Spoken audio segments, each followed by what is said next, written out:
My name's Tom Shelburne. I'm with MRMC, and I am here in this beautiful sanctuary of Prestonwood here in Texas. And I'm here with the media director, Bryan Bailey, and they have adopted a massive setup from MRMC broadcast. And so that's what we're here today to talk about and explore other areas where we can really dig into why you felt it was necessary to have this type of camera movement, and also to attract your online audience and as well as the worshipers that come here each week. Sure.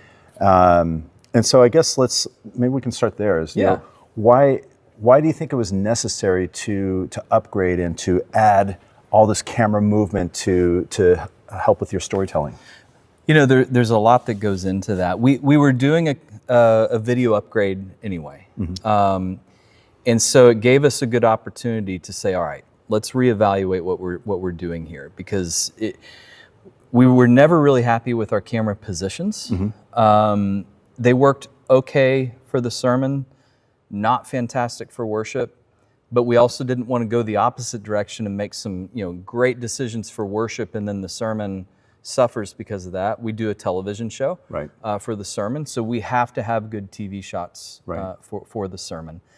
And I just believed, surely there's a way that this isn't mutually exclusive. Surely we can do both of those. And of course now, in addition to closer and more interesting angles, people want movement. They want motion in the shooting to give it that energy that you can't always capture with just pacing or just the movement that happens on stage. Right.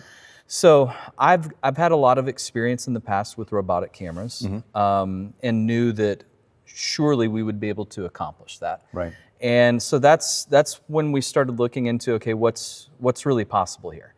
My biggest concerns were low profile, quiet, but maybe most of all, reliable.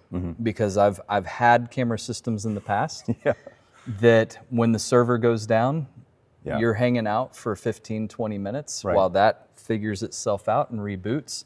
And we just don't have that sort of time here. You know, we're not a TV studio, we're a live event situation. Yeah, it doesn't stop because we're having a technical issue, And then it kind of became the question of, okay, well, how far do we go with this? Because we've had one or two robotics in the past, but mixing that can be kind of challenging for training and other things.